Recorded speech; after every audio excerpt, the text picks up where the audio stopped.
Hi, everyone. You'll have to let me know if you can hear me because I had to change the microphone out because my husband was up here and I don't know what he did, but everything was all strange and very wonky. But I'm actually on time. I'm even a couple of minutes early. I'm trying to get used to where I put the camera and if I'm happy with it. Am I happy with it? I don't know. It's very dim over here, but maybe that fits the ambiance because it's spooky, even though that's not the theme that we're going for at all. It kind of is because it's his the season. So a few days ago, I think it was a few days ago, in the community tab, hi everyone, I posted a just kind of ask me your questions because I wanted to go live but I didn't want to do another one of those kind of very rambly things that I tend to do, which is where I start off with the full intent of we're totally going to cover something for a very long time and then we don't. So I was like, no, I need a function, a purpose. And I was like, questions. Questions will help keep it at least sort of focused. I know that everybody saw it because when I posted that I was going to go live today, some people were like, "What? You have a Discord or something like that?" I'm like, "No, it's just that I don't think the communication, I don't know how that works, how the notifications go out for that. Like, I don't know how it works for everybody else, but sometimes I see messages from days, weeks prior. I'm like, huh, that would have been helpful to know weeks ago." Yeah, so I'm also completely differently dressed in the thumbnail. That was a true representation of an outfit from a video earlier today, but then the rest of the day happened and I had to go do other things. What I'm amazed about is that the eye makeup lived for the entire day. It's a bit wonky in some of the spots and taking it off just highlighted that, but it lived. I had to I had to actually pick my kids up from school wearing it because I just didn't have time to take it off. So that was a thing. I took off the black lipstick though, and I replaced it with Batman Vengeance. So, so there was that Batman themed, keeping it on theme because I posted a short with those lippies because I bought them and I felt like I should do something with them. So for the questions, there were over 100 of them. There were a lot of questions. So I just went through and picked some. They're very random. We might get through all of them. We might only get through a few of them. We might end up going back to the post where they were posted and looking at them there because that's a thing that I can do. But yeah, we will see. We will see where we go and how we go about it. So there's no specific reason why I picked these ones. That just kind of struck me as stuff that I could answer off the top of my head without having to get too, you know, think about it for too long, or ones that made me chuckle or smile. Well, oh yeah, I have a huge thing of water. It was once a bubble tea, now it is a water.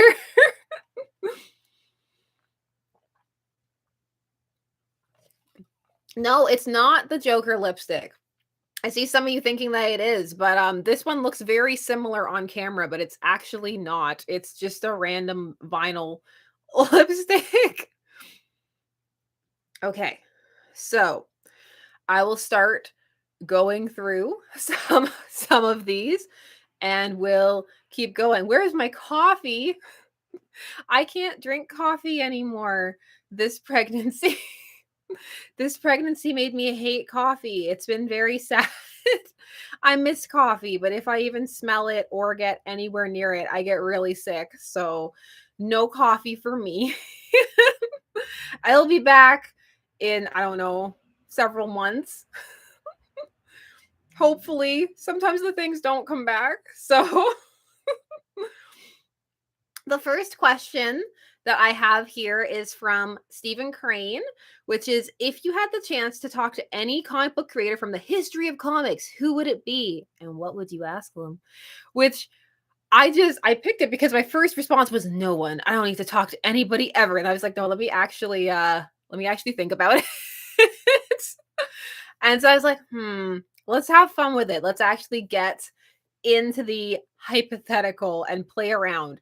And the first instinct was like Kurt Schaffenberger, Superman's girlfriend, Lois Lane.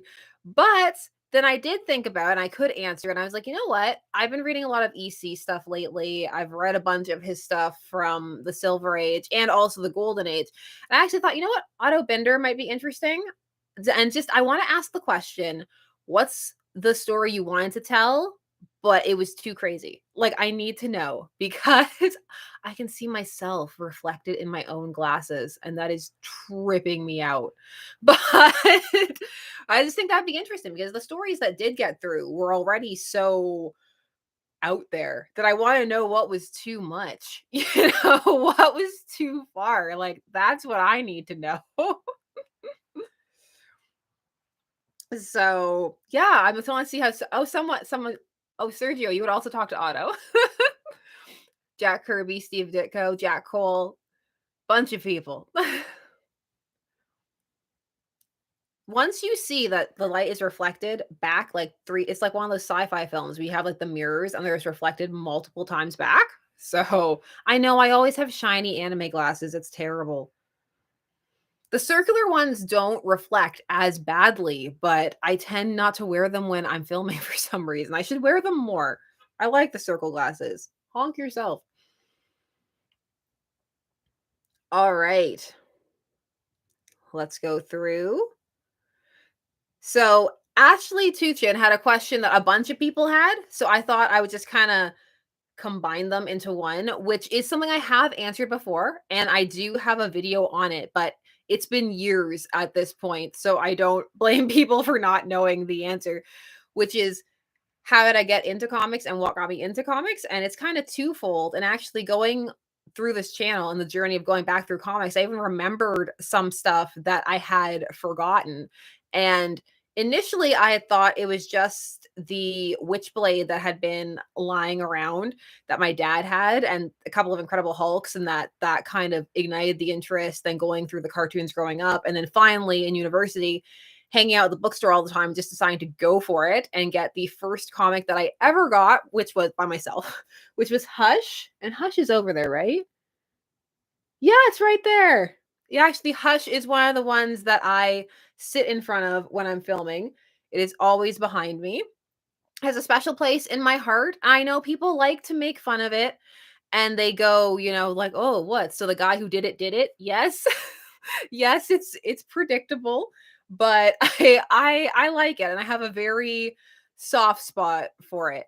But then when I was doing this channel, I actually stumbled across a Catwoman cover that made me remember that had been a comic that had been in my house too. It was like the 90s run of Catwoman. It was like issue number 7 or something.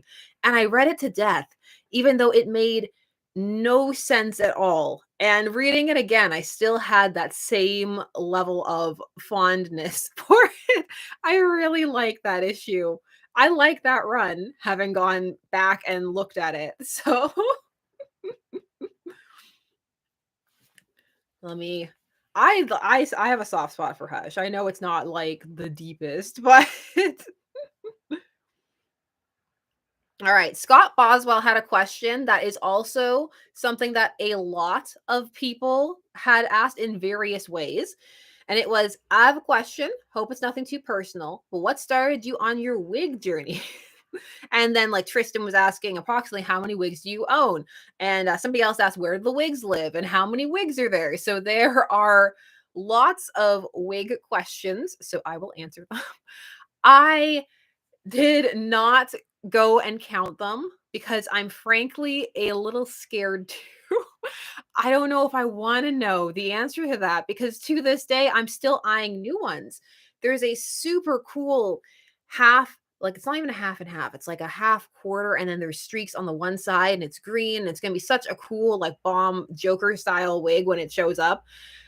But if I were to count, I probably have upwards of 60 or so. It's a lot. It's more than any person needs. That is for sure.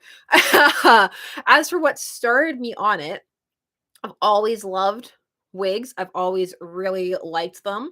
My mom had some when we were growing up, and I would wear them around. I really liked them, but I didn't need them. And my hair was so long. But then the pandemic happened, and like my hair did not get into the best condition. And also I was just like, why not? I've always wanted to. Why not try it out? And then the first ones that I got, I liked so much that I just could not stop because I got all of mine are synthetic. And so I thought, "Oh, okay, well, they're probably gonna be pretty cheap. They're not gonna be that great." But they turned out amazing. And I have not gone back since. And it's saved my hair so much because I used to be a person who dyed their hair all the time. And my hair was pretty mangled.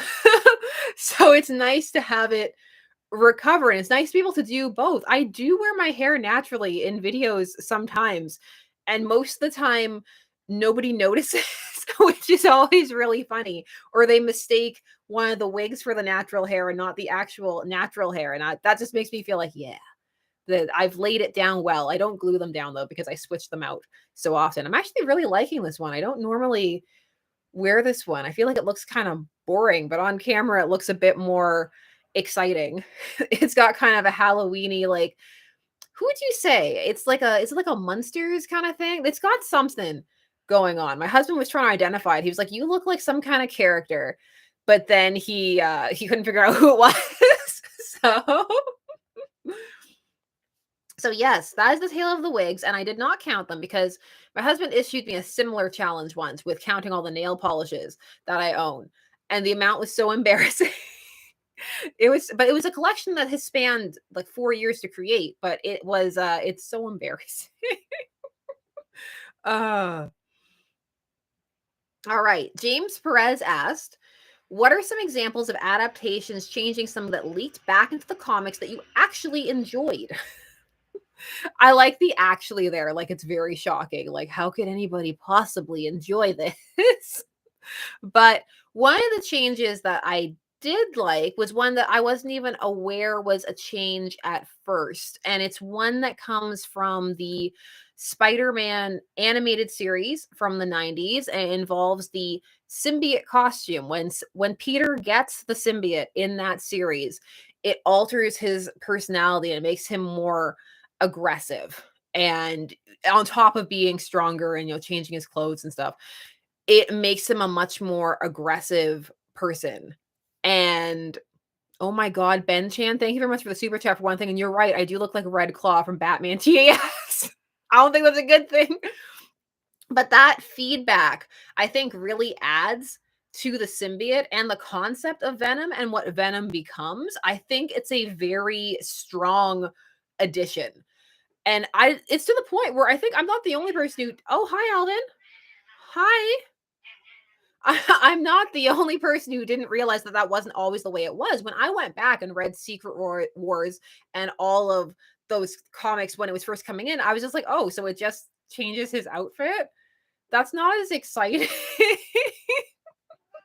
I see some of you listing, hi. I see some of you listing like bleed back from the animated series. Alvin, is that what you think? Alvin!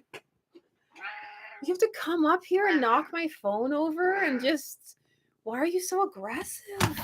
Oh my god! And now he's knocking everything over, like literally everything.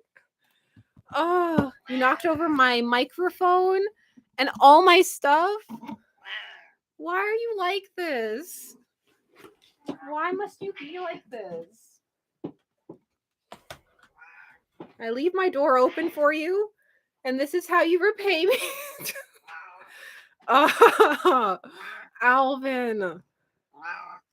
Oh my goodness. I was contemplating locking him out. And then I was like, no, people like seeing him. Let him come up. And he does this. He also knocked the top off. Oh my gosh. He knocked the top off. And, okay. I was just saying that I think some of the TAS changes I really like as well, like Mr. Freeze and the like. Yes, I like that. And do not knock it over again. No. I like classic Harley, not so much what has become of her, but I've talked about that before. You shoot. All's Monkey, thank you very much. And you're asking, what do you think of World's Finest? But which one? Which one? I'm fond of most of them, though. I do like the team up. You need to calm down, or I'm going to have to take you out. You act like no one ever loves you. Everybody loves you so much. So the next question I have here is from Daniel Glasser, who asked, how many file boxes of comic books do you have? How much space in your house do they take? And how do you keep track of them? And that's a quick answer for me because I started collecting trades. Like my first book was Hush. So I'm very much more of a trade collector. The trades keep up a lot of space.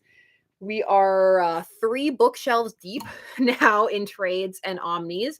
In terms of singles, not that many. I'd say 3 boxes, and they're not the huge long boxes either. They're maybe mid-size. They've grown since I started. Like some people are kind enough to send me comics, which I always appreciate. I actually have some down here that I wanted to show, because they came in, and actually it was funny. They came in and I had just talked about adjacently one of them. So that was really cool. I got this marriage issue, which was very sweet. And this was the one that I had talked about, the Superman sword, and this was the lead up to it. Hi, Alvin. Oh my goodness. There was also the Legion. And Superman's secret marriage revealed at last.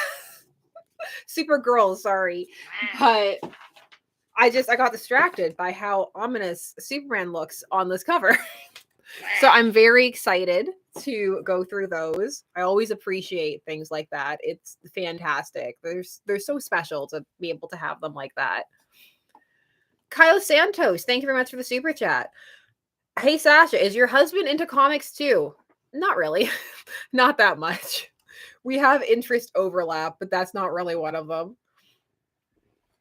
Oh, Kableep Blee Omop. Thank you very much. Any chance of doing Sandman Mystery Theater? I don't know. Like, we'll see what I get to. Like, I'm always saying like I'm gonna get to stuff, and I feel terrible because sometimes it takes me like months, or we're coming on years with the playlist, and it just seems like I have no attention span. It's like, no, I'm trying to get everything in there. Oof.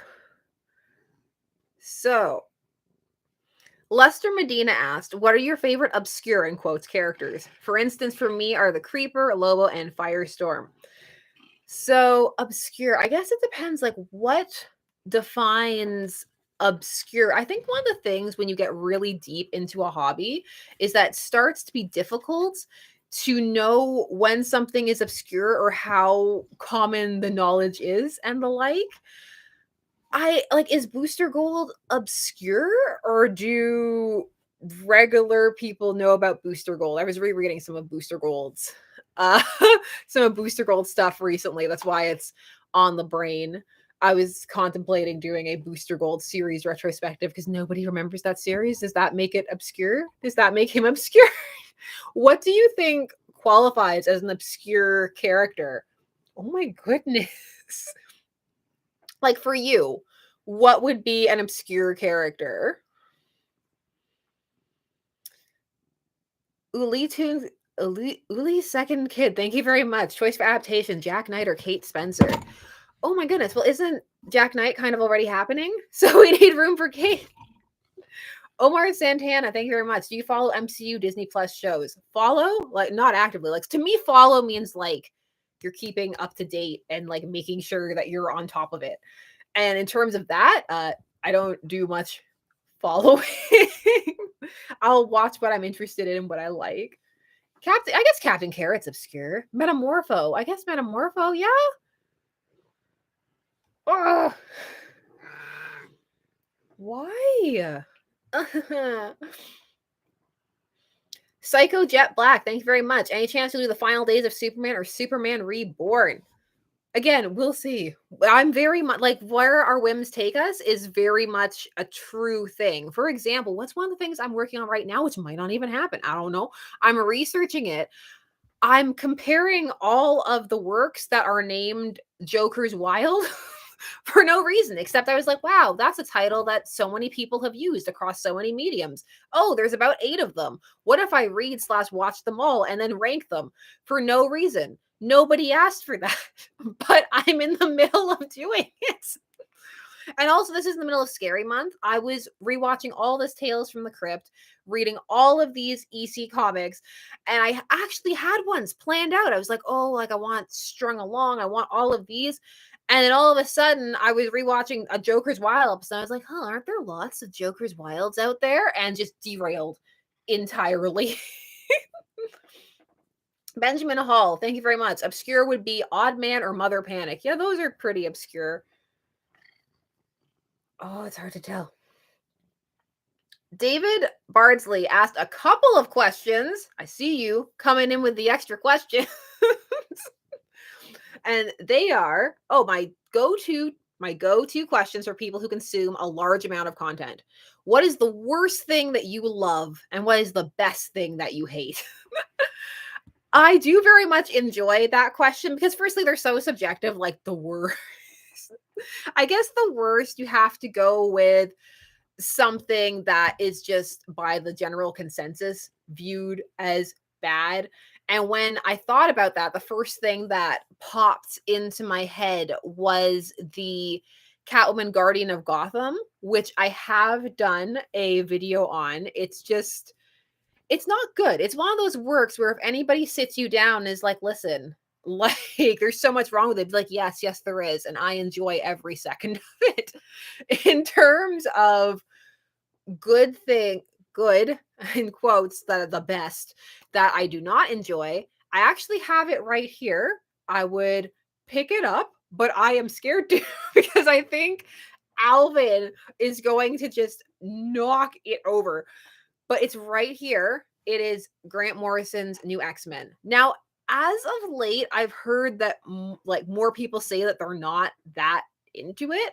But when I was coming up, just getting involved in comic fandom, like this was the hot comic. It was like if you went onto a forum and you were like, hey, I didn't really like this. Oh my gosh, it was over. It was over. And it was just like, that's because you don't understand it. And it was just, and it was just a hot mess. And so, so for me, that is there. And also, people have asked, and it was in this list as well. What do you regret buying? That is one of them, because that is one of the things I picked up when I first started collecting. And it was very much like, oh, these are the things you're supposed to have. It was before I had the confidence, to just really take some time and suss out what I was really interested in. And I was like, oh, okay, well, everybody seems to like this. And I like X-Men. And so that seems like a good, okay, I'll just get it all. Because that was always my idea with Omnis when I first started. I was like, I'll just have it all in one chunk.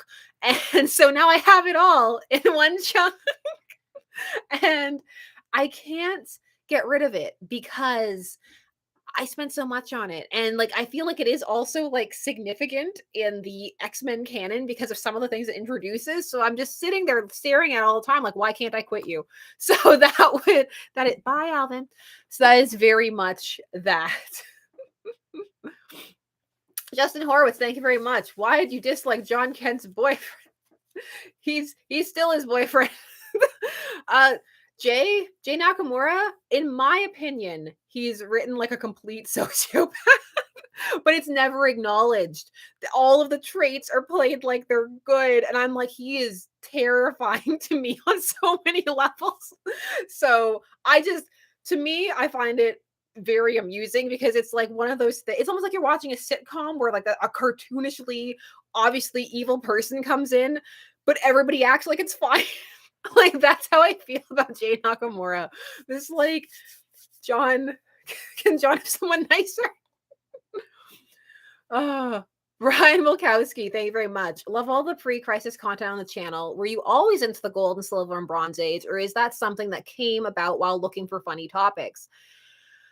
It didn't I wasn't always into it because obviously I didn't start there. I started off in the 2000s, and I do have a lot of fondness for that era, like Superman slash Batman that came up through there. There are a bunch of comics from that era that I am very fond of.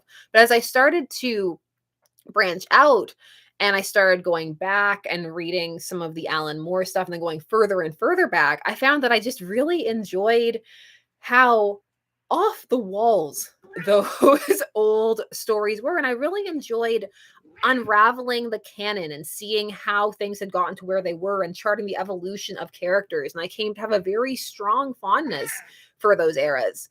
I have stuff in comics from all eras that I very much enjoy, some more than others. I can have just such unfettered fun with the Silver and Bronze Age, even when it's messy. Hi, Alvin. You're back. All right. Renard City Update Channel asked something completely off the beaten path, and it made me laugh, so I'm going to answer it, which is, would you rather have a hat that could produce infinite gummy worms or shoes that could summon pigeons? Well, to quote Loki, "Be gone, pigeons." I vote for the gummy worm hat. The gummy worm hat sounds like something that I could use in my life. Jayton Salisbury asked, what Batman villain are you most excited to see in action? Mine is Bane. I'm going to assume in action doesn't necessarily mean adapted, but just like see them doing stuff. For me, I enjoy Clayface a lot, and I enjoy the Riddler a lot. I have a very soft spot for the Riddler because it's so hard to write a good Riddler story. So whenever I see one, I'm always like, yeah, it just feels extra satisfying. Which Clayface? I actually like most of them, but I do have a fondness for Preston Payne. I like the Preston Payne stuff. You don't see him that much anymore. I just thought he had really good pathos. And what they've done actually in the modern era with Basil Carlo, where they've kind of updated him and stuff, I do like that version as well. Alvin, why are you the way you are? That's a question I ask a lot. Kitsune-kun too. Thank you very much. Have you ever heard of Madame Fatal? I want to say yes, but I also want to say no because I'm blanking at the moment. I'm going to say no because that always happens to me. People ask me things. I'm just like, I know things. I read comics. Just, I swear it's true. That was one of the things. Lots of the questions, they remind me how much I still have out there to read. And that was fun for me because I think that's very exciting because it was like, oh, there's still such a big world out there. Barely scratched the surface. There are so many different comics out there. Will you? Mika Pickering coming in with the it's not controversial questions. What's your thoughts on Tom King as a writer? A favorite of mine, but he can be polarizing. It depends. It varies. It really, for me at least, it very much depends on what's being written. There are some things that I've liked and some things that I really haven't liked. And over the years, for me, the tropes have become more apparent because I have read so much of it. So sometimes that makes it very, very predictable. And that's not always as fun. And sometimes the favored story trope of time jumps can come across as, for me, convoluted and unnecessary. But it very much depends. It's just, so, and then again, if I'm going to pick it up or not, depends on whether I'm interested in the characters or what's going on or not. It's not like always or never, because I don't think any writers really like that, because you can click with a character, you can not. It really depends. I'm saying it wrong again. Yuli Second Kid, thank you very much. Favorite hero animated series of the 21st century? Well, it's hard. I like a lot of series for different reasons. I tend not to have just like an all-time, favorite. Like I love, for example, Batman the Animated Series, but I think the Batman has its strong suits too. I like Batman the Brave and the Bold. I like a lot of stuff. I'm very fond of lots of different things. I think you can find something in most of them that they have to offer. Hi. Okay, you're chilling out?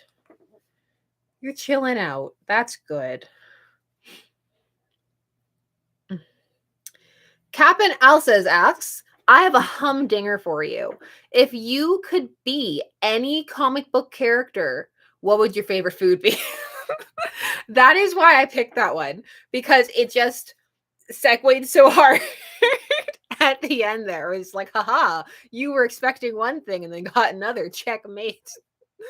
If you could be any comic book character, what would your favorite food be? It gets very deep because then it's like, is it determined by the character you picked? Like, if you picked pizza, does that mean there's dust falling?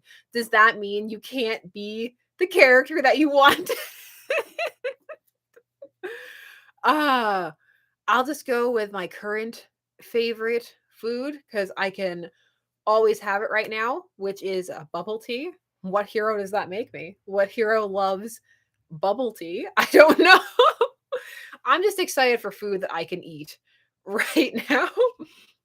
This pregnancy has not been great on the eating food front. So it's just like, yes, food that I can consume.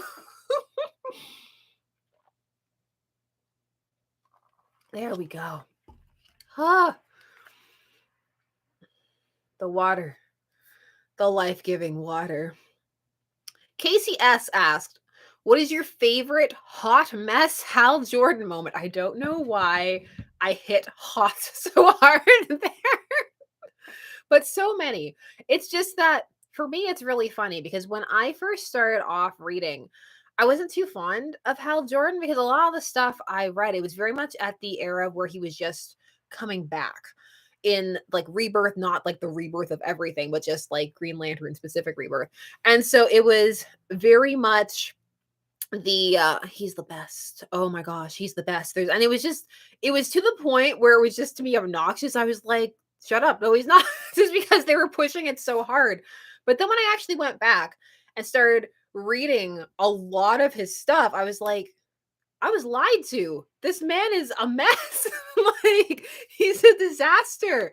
And it made me enjoy him a lot more because I was like, okay, so it's like he's like a really competent hero, but like a disaster man. Cool. I can get with this. I think both of you. Theo. I think that one of my favorite moments is, of course, Hal co-signed my lease Jordan when he asks Carol out on that date, and it's to co-sign his lease. It's just such a mess. Oh my goodness! Of course, KO'd by bar of soap. Although that's also a little sad because no one went to make sure that he was all right after that happened. I have two of them now. Two of them have come to see me. They're both here.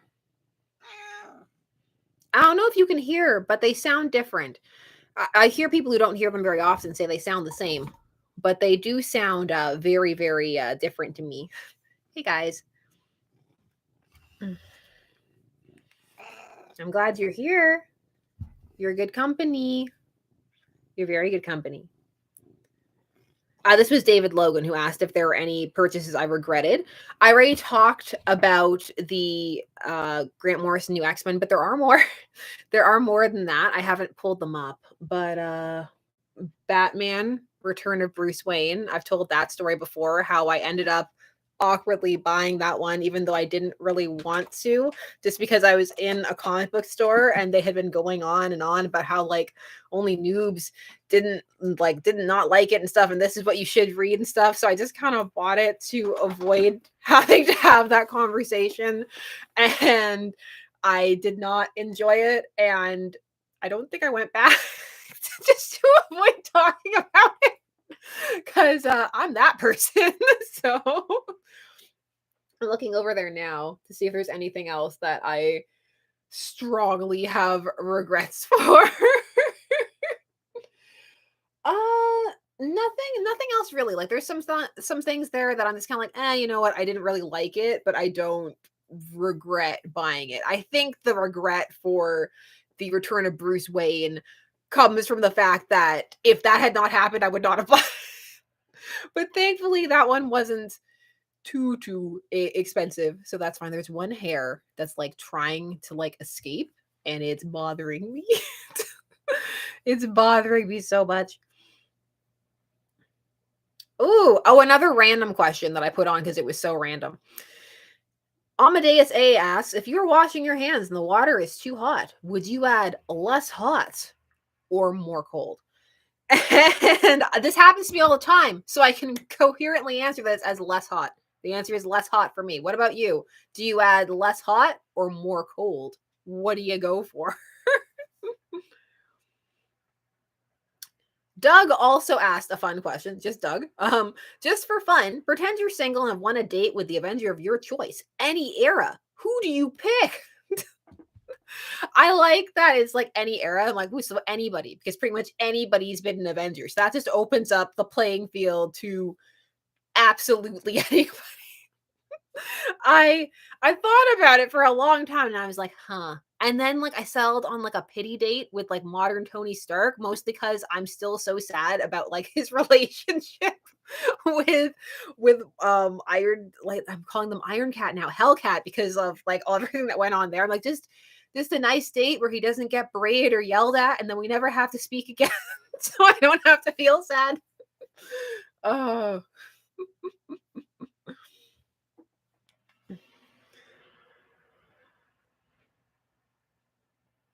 This was a serious question. I did get a serious question, which was Ariana Cardozo asked, "How do you balance YouTube and being a mom?" I thought, since I added so many like silly, like hot and cold and gummy worm questions, I should answer a real question. Those are real questions too. You know what I mean? A more serious, down to earth question. For me, it's not difficult because I made the decision before I got into YouTube of which was more important, which was my kids, obviously. And that makes like any decision that comes up of which is more important, the answer is already made. So that helps mitigate any kind of stress or conflict. It doesn't take it away, obviously. It's still, if you have a deadline and stuff, there's still pressure with that. But when you've already made the baseline decision of which you're going to focus on, I find that that makes it a lot easier. Also, just with having children in general, when I had my first child, I knew that the sacrifice was going to be time more than anything else. Like my father told me, he was like, the thing that changes the most is that your time is no longer your own. So you need to be ready for that and get used to the fact that your time is never your own. You don't ever get to take time off. It's 100% go all the time. And is that a sacrifice you're ready to make? And I was like, yes. Yes, it is. It can be tiring, but it's worth it, in my opinion, for me. Obviously, I can't speak for anybody else. But the other thing that helps with the balance is that I enjoy YouTube and I enjoy being a mom. So either one that I'm doing, I'm enjoying it. So it doesn't become one of those things where one is taking me away from the other. Basically, it's not a push and pull tug thing. They're just both things that I enjoy and find fulfilling in different ways. But I find it's good to just accept the fact that you're going to try and set a schedule, you're going to try and do things, but it's not always going to work out. And just to accept that that is the reality, especially until they get older. And I'm doing it again. I just got them both in school and now I'm doing it again. It's so funny. There's going to be 3. People keep telling us we're going to be outnumbered. I'm fine with that. They're fighting now. You see, the cats are fighting. They're fighting. You can't be up here if you're fighting. You can't be up here if you're fighting. You can't. This is not a fighting zone. This is a love, no judgment zone. I might have to kick them out. That might be a thing that happens at some point if they get too rowdy. Oh my goodness. All right. Wendy Gogo asked, what's your favorite video that you've made? which I love as a question because it changes all the time. Because when you're a creator of any kind, you have a different relationship with your work than other people do. These cats are just everything right now. And so you're always comparing your work against itself. And so I think currently my favorite video would be the mask video, even though there is an error in it that bothers me. I misspoke and I didn't write it that way in the script, but I filmed it that way and then edited it that way and then watched it back and didn't catch it. So that bothers me. But on the whole, I really enjoy how that video came together. So I think at this time it would be the favorite video, but it always changes. Before that, I'd say the favorite would be the Batman Beyond video was my favorite for a little while. My favorite is rarely the one that is the most popular. I feel like that's always the way. It's like you put one out, you're like, this is the thing. But can you like fight somewhere else? I'm serious. Go fight somewhere else. Be gone. My goodness. But I don't know. I don't know. Like I'm sure everybody has their own their own favorite. uh Fred Campbell asked, have you ever rage quit a book? If you have, what was it? I don't think I now he's attacking nothing. There's actually no one here. I don't think I can picture you just going, nope, that's enough. I have never rage quit a book, like, like throwing it across the room, being like, no. I've boredom quit books where I just kind of forget that I'm doing it or I'm just not interested enough to pick it up. I've disappointment quit books. That tends to usually be because of something that's happened outside of the book where I find that it's bothering me or that I'm consistently thinking about it while I'm reading it. And then I'm like, okay, I'll be able to finish this at some point, but not right now. The time is not now. I will come back to it at some point. That tends to be, but I don't think I've ever been so angry that I've quit a book because I tend to like the works to elicit some kind of emotional reaction. And I like to examine why I'm having that reaction too. Like, why am I mad? Why am I sad? Like, why is this happening? What is it that has triggered this within me? uh, Overthinking. Oh, I liked this one just because there was some sass in this question. Tarmac asked, which insanely popular comic book character is vastly overrated and why is it Spider-Man? I'll take my answer from within my flame-proof shelter. Which I really laughed. It just made a couple people asked like their questions and why it's this character. Oh my gosh. Next time they're not coming. That's how it is. But for me, and this is a character that I like, I have several omnis for this character over there. And I'm going to go with, for me, it's Deadpool. I think Deadpool is incredibly overrated, and he is a character that I very much enjoy. But there was this explosion in Deadpool popularity, and actually happened at around the same time I got into the character, which is really funny.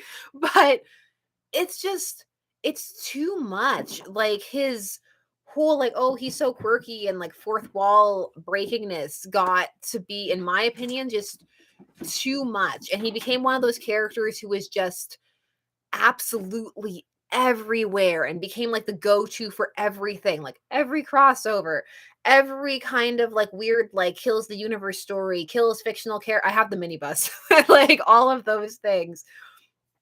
And it's too much. You're going over there. It's just I found it to be to the point where, and then everybody was going on about how he's the greatest character ever and stuff. I was like, I like him, but a lot of the things that I like about him aren't things that are highlighted anymore. Like I went back and read a lot of the classic stuff. I love the classic Omni, and even the Deadpool Cable Omnibus or Cable and Deadpool, it's switched. I loved that one, and there was so much to him in that, and especially his friendship with Nate. I'm calling him Nate because Deadpool called him Nate and Priscilla, and it's just like there was so much complexity there, and I liked that. And then, like, over time, he just kind of became like a walking joke machine. He likes unicorns and chimichangas, and I'm just like, there's so much more. But I still like the character. I just think that, and then the movie came out, and I liked the movies too. I just feel like all of these things pushed him into being very overrated, and then that kind of also affected how he was everywhere and how he was written. To me, it was just too much. And I haven't read his stuff in years. I think the last stuff I read from him was the Spidey Deadpool stuff when they were pandering to shippers, the whole like pandering to shippers run. I did read that. And there was, because they're doing another one now. And let me just catch up here. Hold on. Oh, the Willmeister, thank you very much. Superman is far more relatable than Batman. I'm supposed to relate to the dude who has wealth over a dude who's been alienated, pun intended, just for being who and what he is. Really? Do you agree?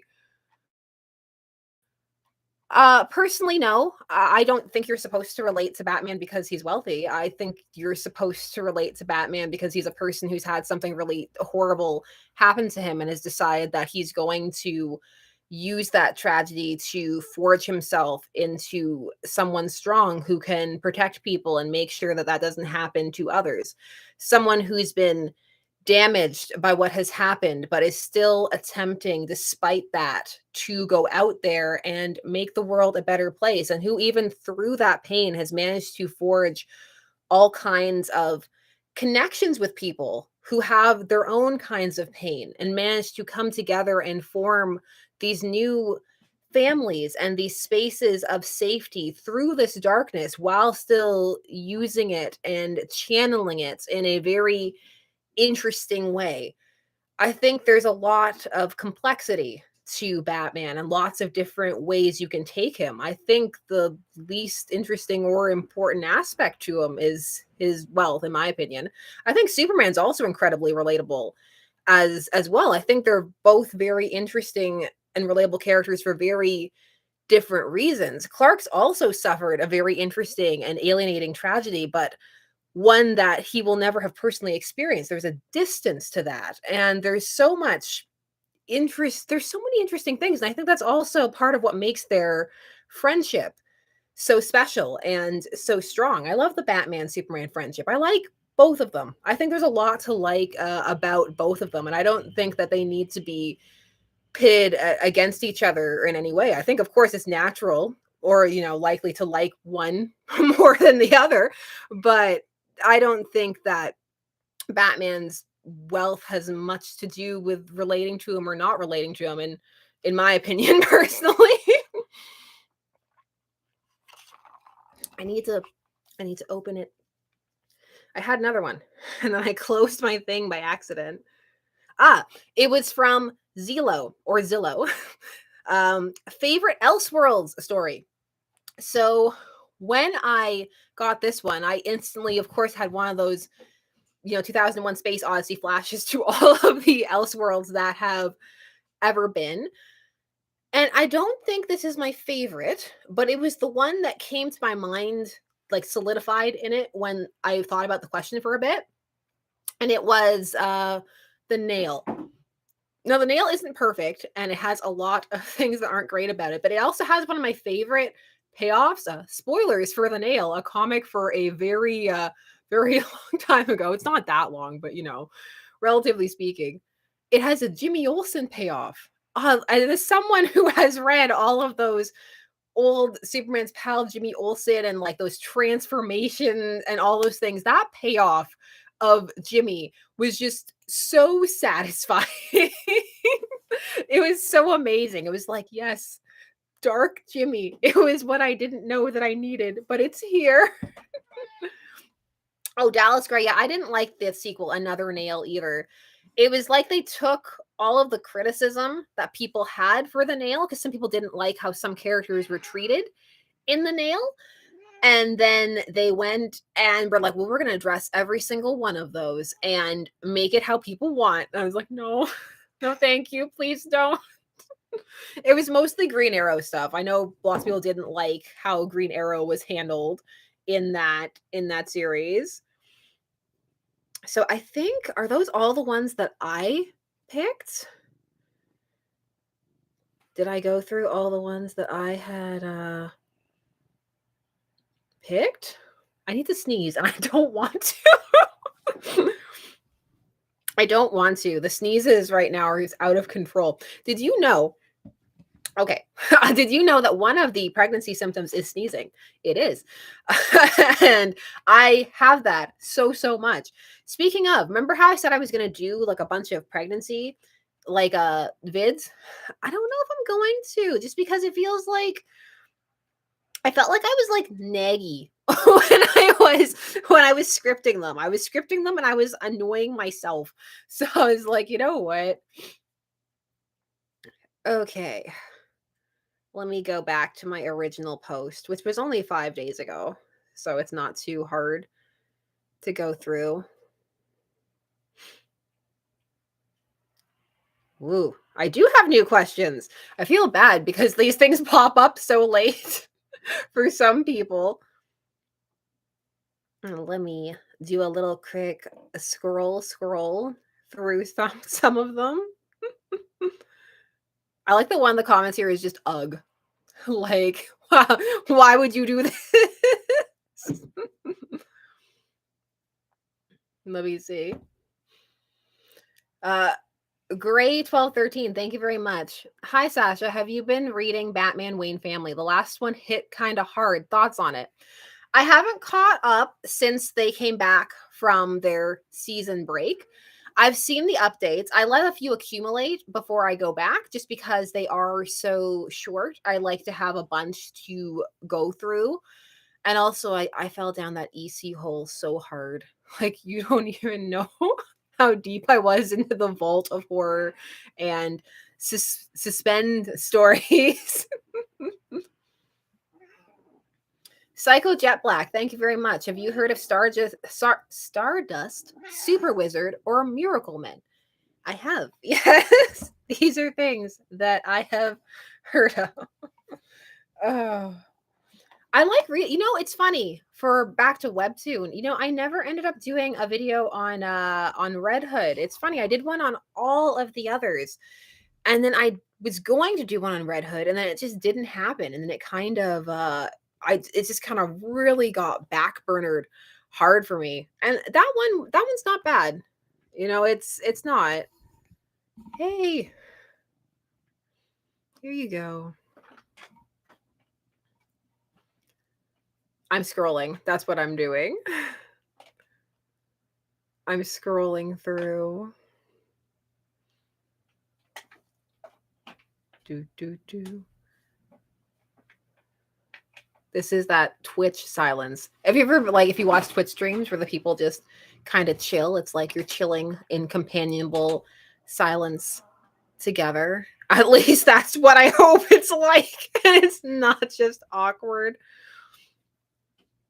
Are you going to cover Dark Crisis? Probably not specifically. Probably not specifically.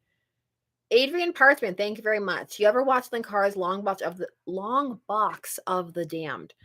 I have not. I have not watched that. I know that he does it every year, but I haven't watched it.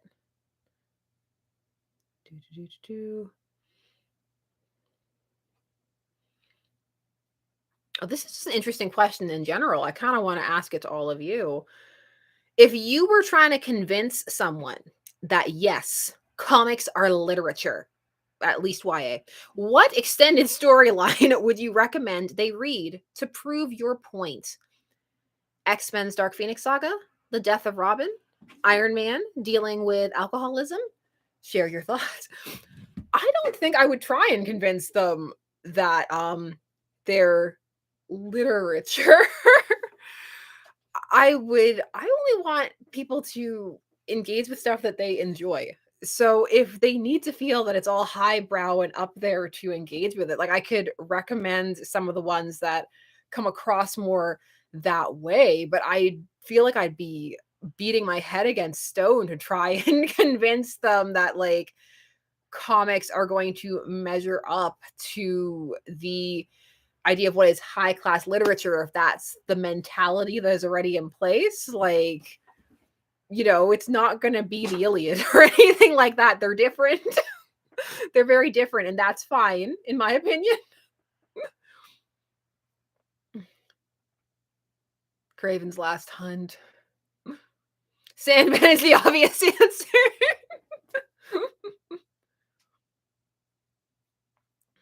I like that you're all like, no, hold on, we can do it. We can convert this person. I find, I don't know, personally I find the whole like this is literature and this is high art and therefore it's better to be a bit innately snobbish, you know? And I say that as someone who enjoys a lot of what is classified as literature. I just personally think that there's room for and that you can enjoy both, and liking one or the other doesn't say as much about you as people like to think it does.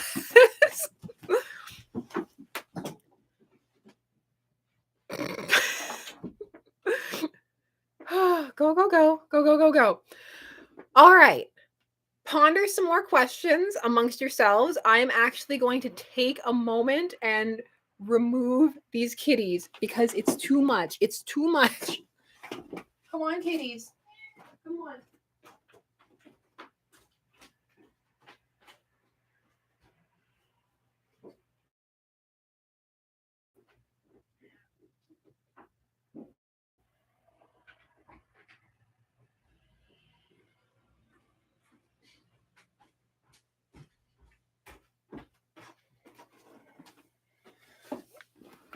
I had to. They were out of control. they were out of control. they were getting to be too much. They were too wild. I was concerned they were going to pull my little sound curtains down. Yeah, it's not very far. It's not very far to take them out of the attic. As you can see. As you can see by how quickly they were gone. Mystic Digital asked, do you ever struggle to balance covering Marvel and DC equally?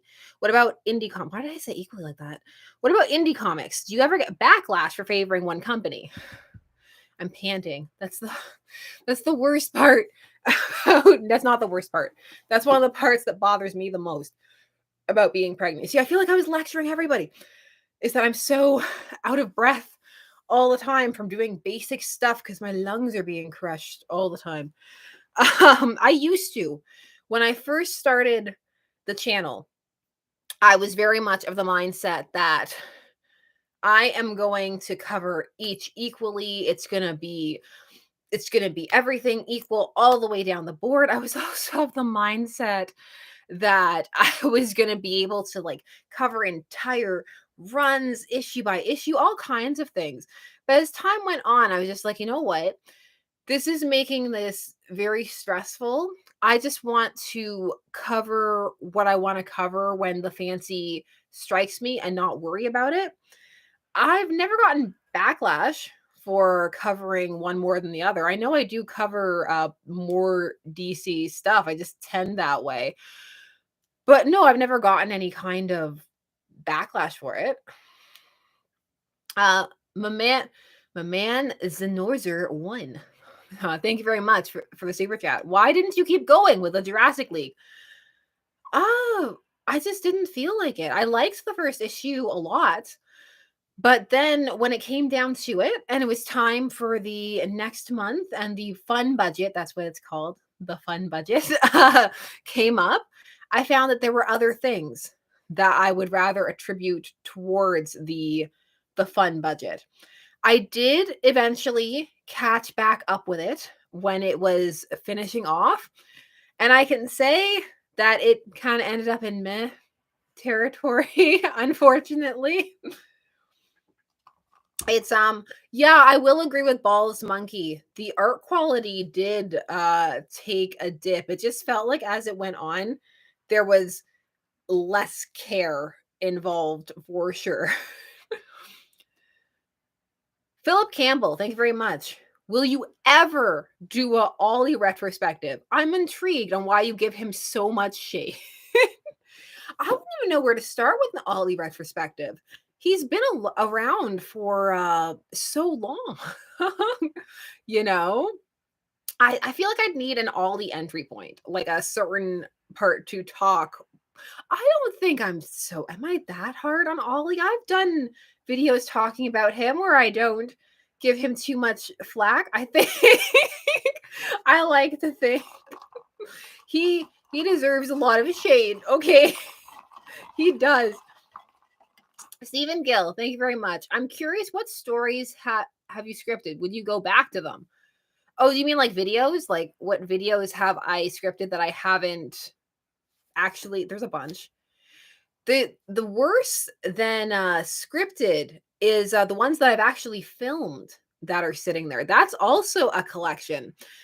There are some videos that I have filmed way back since before I had new audio. Then they're just sitting there, and it's to the point now where I go and I look at them and I'm like, I think I have to refilm this. I can't listen to the tin can. I can't. So yeah, there's a lot. I'd say not too many. We're not in double digits yet. Oh, we are. We're just slightly in double digits of that having happened.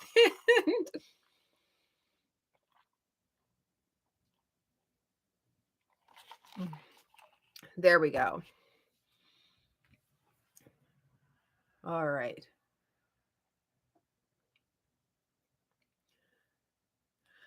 Yeah, Ben Chan, I think that didn't help for me is that my first introductions to Ollie weren't great. They were at his peak hard traveling heroes time.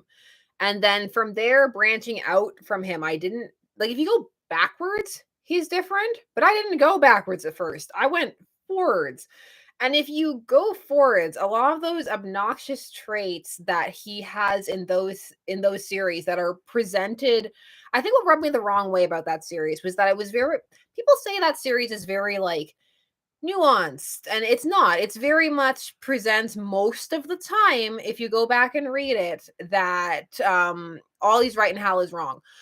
And it's just he's so obnoxious in that series for me. And then that just kept going. And it wasn't just to Hal. It's not just a Hal thing. It's to Dina. It's to everybody. And that just continues on for the rest of it. And I felt like it wasn't acknowledged ever. And I looked for places. I was like, have I gone mad? Like, has the world gone mad? I feel like that added to it as well. I was just like, no, no, I'm not crazy. So, but on the whole, I don't think he's a bad character. I think he has traits that are leaned into too hard and in very unnuanced ways that can make him very obnoxious if unchecked. But for example, I think he can be really fun. Like I actually really enjoyed like the first few seasons of CW Arrow. Like I thought they were great, you know? Just be That's the thing. Like people ask me lots of like who do you hate? Which characters do you hate? Who will you not read? And for me, I'll read any character because you never know. Like somebody's gonna come on and they're gonna write an amazing story. That could happen. I believe it. I've read stories with Ollie where he's likable and I like him. Actually, he's not bad. The vampires, DC versus vampires. He's not bad there at all. Adrian Parchman. I would like a Flash Thompson retrospect. That's not a question. That's a statement. That's a demand. That would be interesting and long because a lot has happened with Flash Thompson. Lane Kramer, thank you very much. For villains, might you do Gina Hudson retrospective? I don't know. I don't know what I'm going to do. Everything is just happening as it happens. Would you ever do the original New Mutants? EK asks that. That's also like again, like I don't know what I'm gonna do.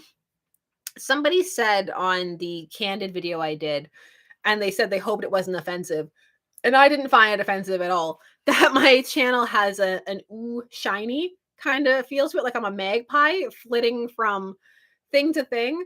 That didn't bother me because that is very much how things kind of happen for me.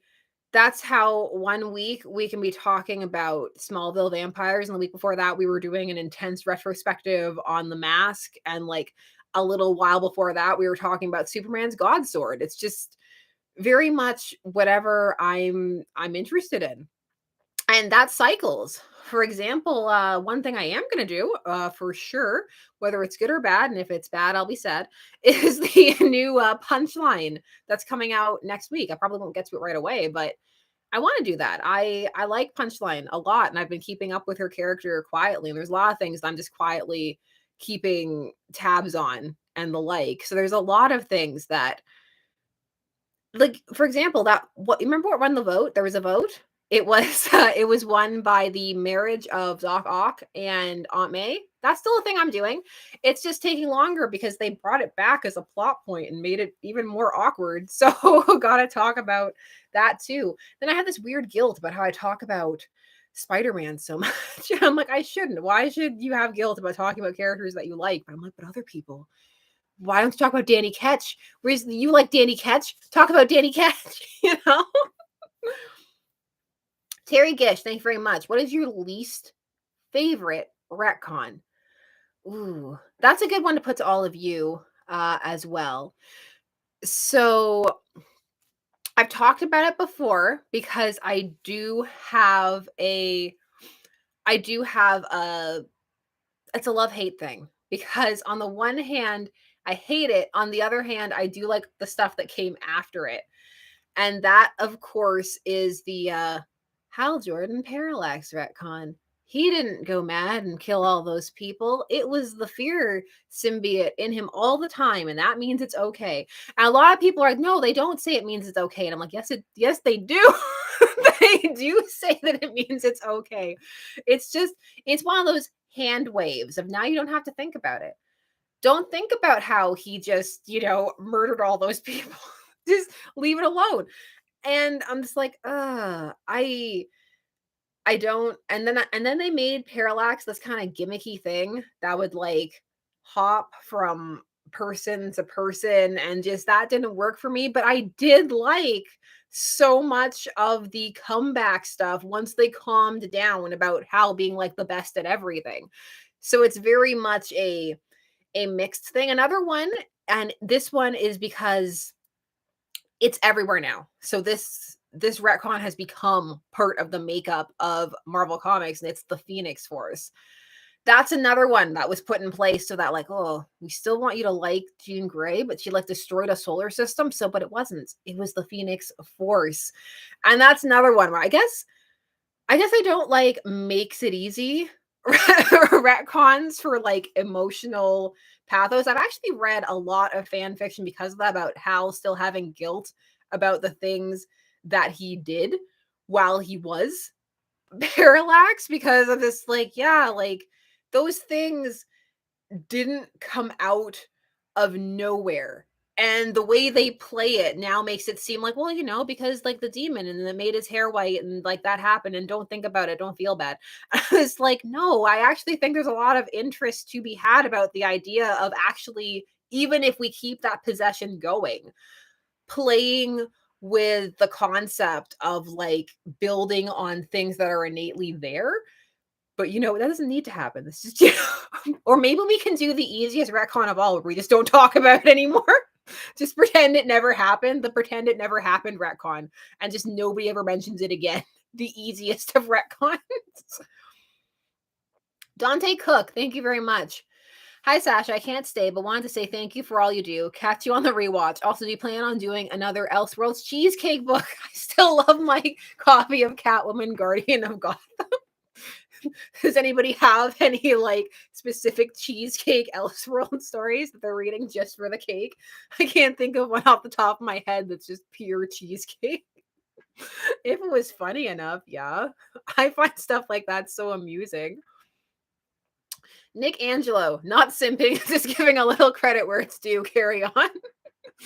Thank you very much. Is this a no simp zone? Are we allowed to say that word here? Is the stream gonna be shut down? No, it's fine. This isn't Twitch. uh let's see. Ooh, Jack Middlebrow has a question for all of you, which is which should I get? Fantastic Four Hickman or Fantastic Four Lee Kirby 1 and 2? I like both. My personal thing would be Lee Kirby, just because that sets up so much of the foundation. Of course, if you're not down for that era of storytelling, it might be a bit impenetrable, but Hickman goes hard into a bunch of like pretty, intense, like you should at least know some of the core ideas about the team before you go there, because it's like people are dying. There are councils of parallel people and like a whole bunch of stuff going on. Sergio is throwing a curveball with neither. coming in with another answer off the top of the no.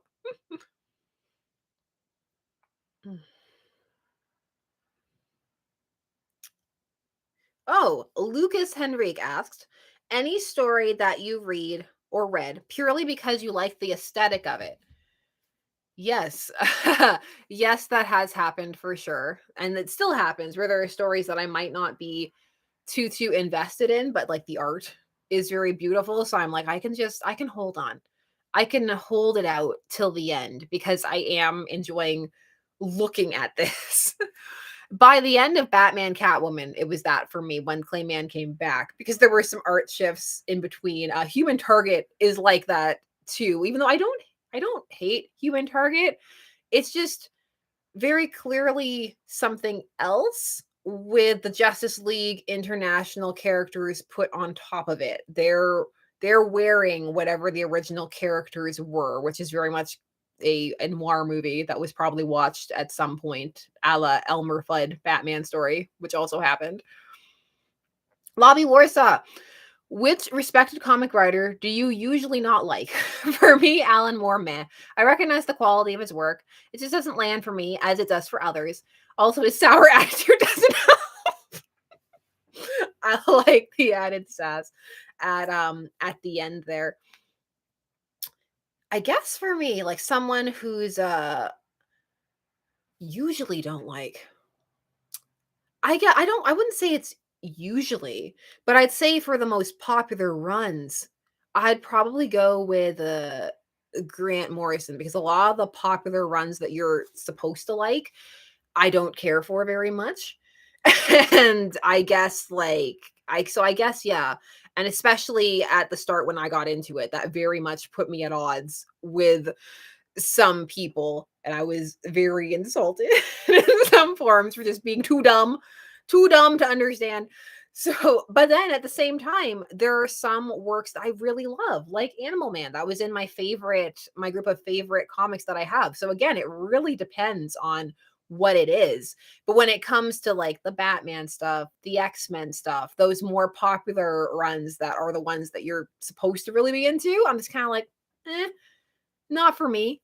But some of the other stuff, and those are the ones that other people don't talk about too much. I'm like, yeah, that I like that. Or more recently, I did not enjoy the Green Lantern that claimed that it was going back to basics and then did not did not in the slightest. I was like, these were not the basics. And I know that because I have all of the old Silver Age comics and everything, the silver, the bronze. I'm like, I know Hal Hot Mess Jordan intimately. I know that this was not the basics. uh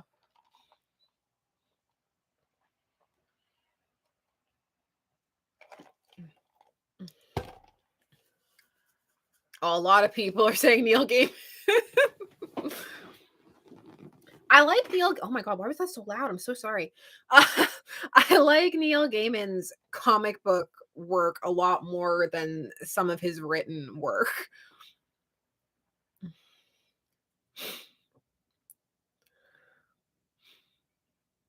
I like Peter David a lot. Peter David Spider-Man is good. I actually like a lot of his I've said this before also, a lot of his Star Trek work. I'm reaching because I know they're back there.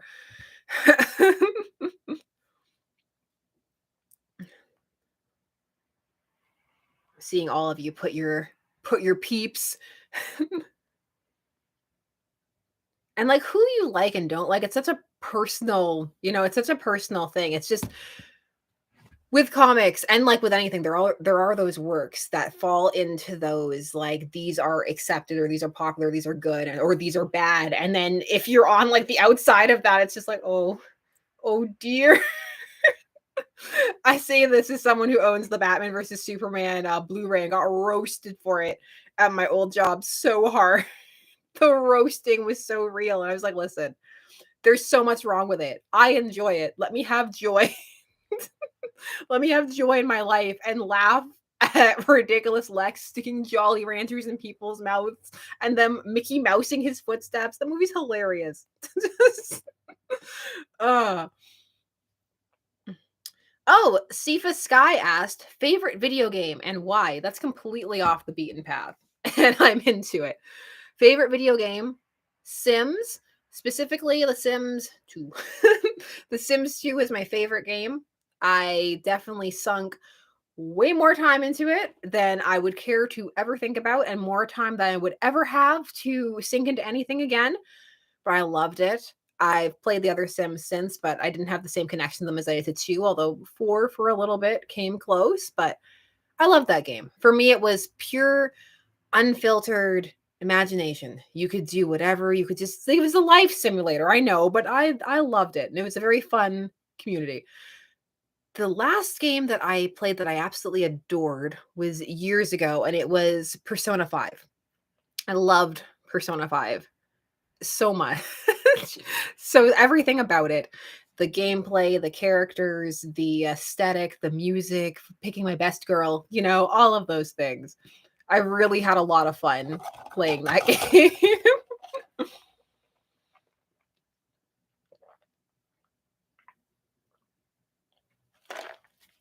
But yeah, I haven't had time.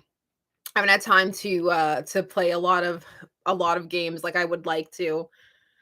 And I still watch all the showcases. I still do all those things. Like I'm still there for like the Silent Hill showcase. I'm still there for like, ooh, here's the Resident Evil 4 gameplay. Here's the 80 packs that you can pre-order. And I'm like, ooh, I'm not gonna do any of that, but I sure do enjoy looking at it. I'm glad that Leon still does his really stupid roundhouse kick to the villagers' faces. That's great.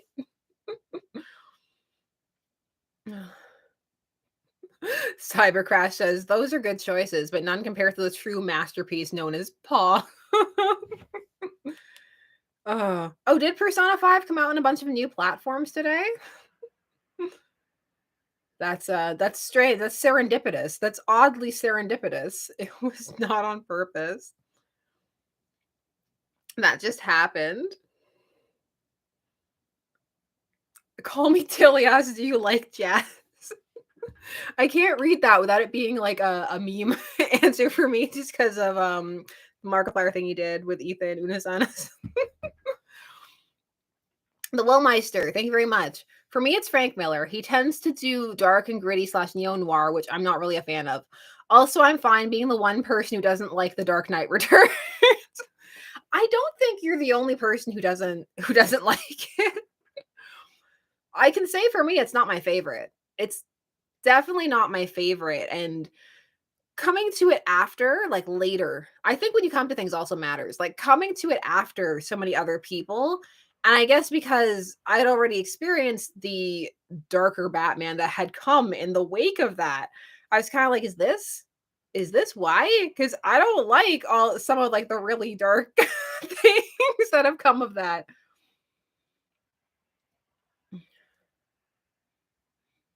Let me see.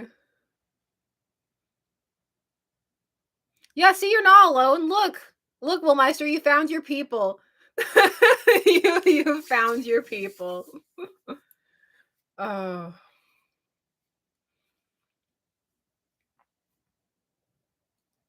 yeah.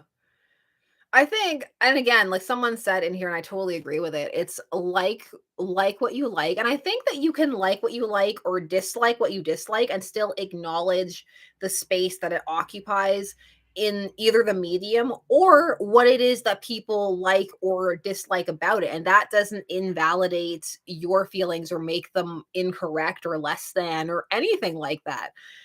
I say this as, I have to say this as someone who like likes identity crisis. And again, that's one of those words where it's like, yeah, criticism is valid 100%. And after being in comics for so long, yeah, I don't like the things and changes that it did either, but I still enjoy that specific story and how it's told. I like it. And so it's like what you like, it's fine. I've never understood the mentality of that other people have to agree with you with what you like or dislike. Like you're in like some kind of battle and like the conversation isn't a conversation. Like it's like you're winning. Like you have to win. And like if the other person agrees with you, then you've won. And it's like, no, that's not what conversations are. they're they're discussions. And hopefully at the end of it, you've come away with a, oh, that's interesting, or like I learned something, or I had a good time, or we've communicated in some way. Would you ever consider covering manga? Asks Mecha Troy. Like sometimes I think about it. Like Junji Ito nearly made it onto this into this Scaretober. Is that what the official title of it is? um, especially, well, I'll tell you the story that was nearly going to make it in was the one from Uzumaki, the reverse pregnancy story. Because again, it was going to tie into the pregnancy theme, which is for me one of the most viscerally terrifying stories, more so than the one they do before, where they do like the scary mushroom placenta. Because I'm like, some people eat it. I know it's like odd to a lot of people, but that's not as terrifying as the story where they take the babies and they put them back inside the mothers so that they can continue to feed off of them, and they find these women, they're just being like eaten from the inside out, and the babies are continuing to grow and like suck the nutrients, and it's just mm-mm, mm-mm. I was not okay. I was not okay. I'm still not okay. That's a great one. That's a really good one, because all those stories are about like the spiral and like the evil of the spiral that's happening in the town. It's just like that one's really messed up. That one I think is up there in my top 3 for all of those stories from that book. And one was another one was one that I didn't think was messing me up. And those are some of my favorite stories where you're reading, you're like, whatever, who cares? And then at the end of it it messed me up. So there's another one. It doesn't seem anywhere near as bad as like, oh, and then they take the babies and put them back, and it's just like horrifying and all. No. So this one is just like, oh, there's this slow kid in the class, and he's like super slow, and he starts growing this growth on his back. And like slowly he turns into a snail, and it becomes this body horror thing where he starts crawling and there's slime, and his eyes start to protrude like the stalks of a snail. And at first I was like, yeah, whatever. I don't care. And then it just really started to bother me on some kind of like physical level.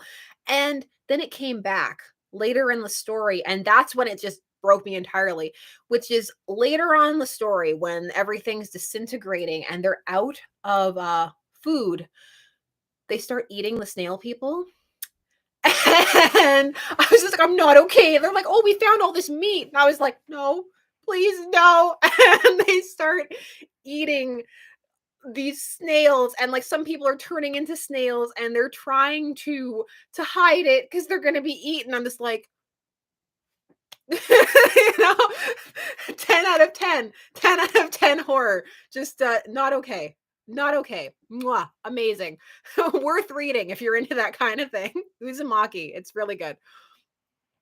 Brian Wilkowski, thank you very much for the super chat. Identity Crisis is an amazing pulp story, but it has all of the extremely problematic issues that are associated with that genre. Also, the thousands, the aughts, is that what we're calling it now? And tens in general had a lot of regressive writing / art. Some of the art in that I really like. Some of the emotional art is really visceral. Like the panel of poor Tim and his dead dad. Like that panel is also very like there's a lot happening in that. Nerd up. Thank you very much. You are given a chance to design and restore humanity's faith in the Superman game. How would you design the gameplay that makes sense? Good luck on this one. I know what I wouldn't do. I just thought about the easy way out. Just base it on Grounded, where he's walking across America. He can't do it. He's just like, no, I'm walking. This is all I'm doing. A Superman game, it would just take a long time.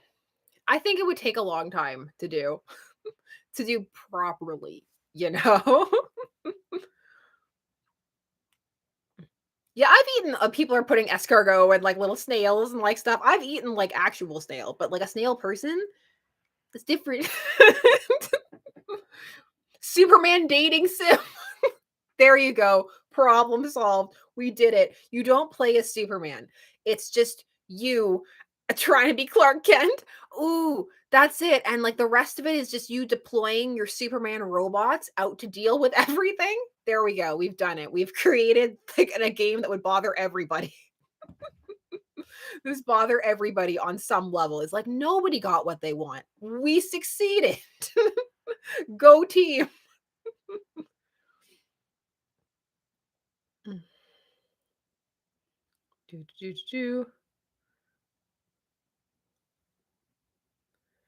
Yes, I'm scrolling again.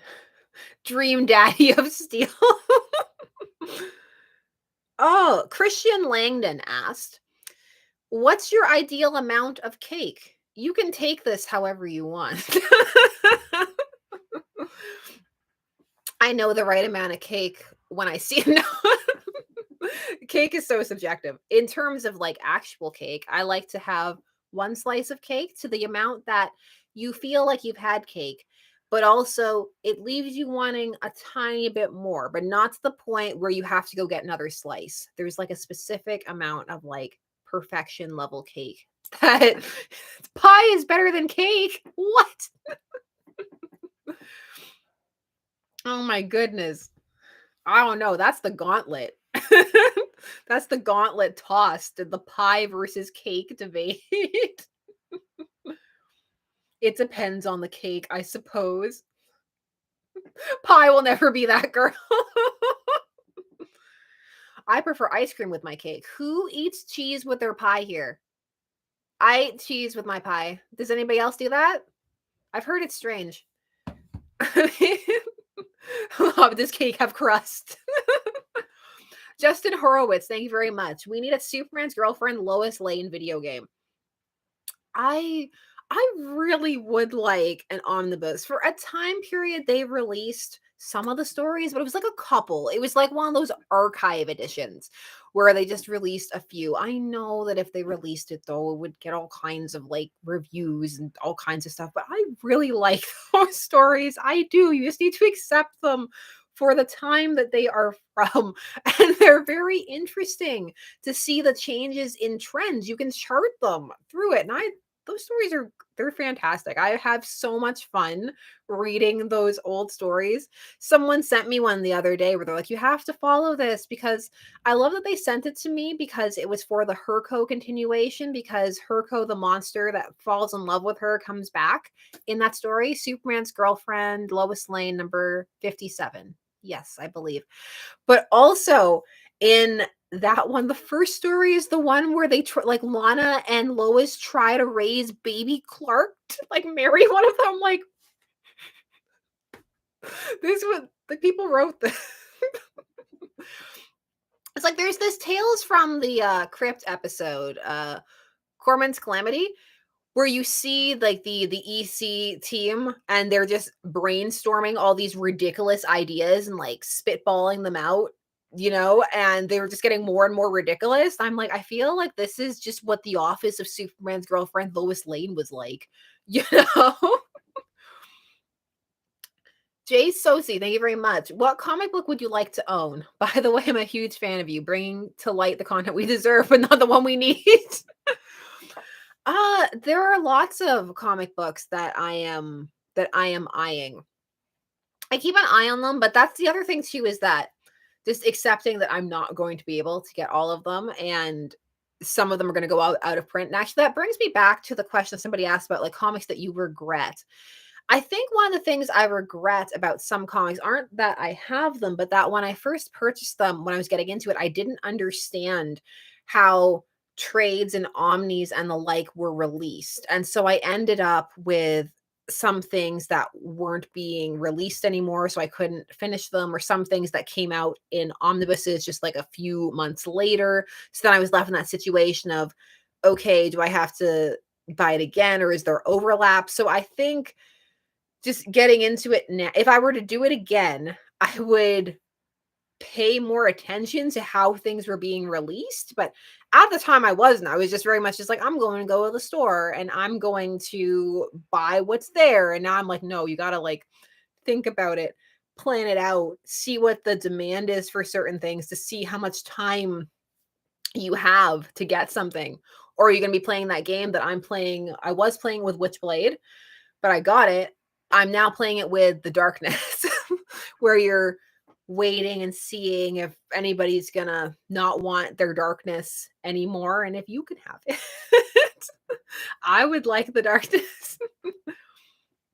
The infamous Mike Manhattan asks, would you cover Hellboy or Radiant Black?